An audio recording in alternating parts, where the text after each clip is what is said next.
Uhali gani mwanamichezo mwenzangu, popote pale ulipo, habari za wakati huu. Ni wakati mzuri kabisa wa kuendelea kukupasha zile taarifa mbalimbali za kimichezo ambazo zinaendelea kujiri kunako anga za kimichezo. Bwana, klabu ya soka ya Simba hawana jambo dogo katika swala zima la kuhakikisha msimu huu wanafanya vyema kabisa katika michuano ya kombe la CRDB, lakini pia michuano ya NBC Premier League, ambapo ile draw iliyokuwa ikisubiriwa kwa hamu ya hatua ya robo fainali ya michuano ya kombe la shirikisho la CRDB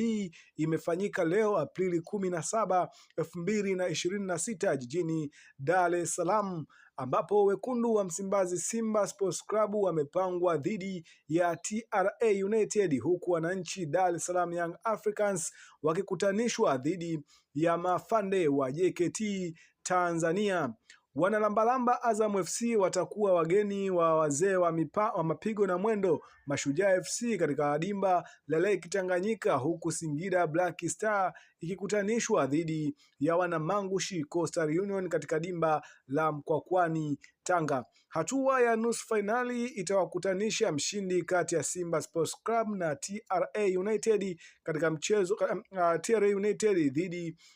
kati ya Coastal Union na Singida Black Star, huku nusu fainali nyingine ikiwakutanisha mshindi kati ya Mashujaa FC na Azam Football Club dhidi ya mshindi kati ya JKT Tanzania na Yanga Sports Club. Ratiba ya robo finali CRDB Federation Cup: Coastal Union na Singida United Mkwakwani Tanga, Simba na TRA United Meja Jenerali Isamuyo JKT Tanzania na Yanga. Mchezo utachezwa Meja Jenerali Isamuyo jijini Dar es Salaam, lakini pia Coastal Union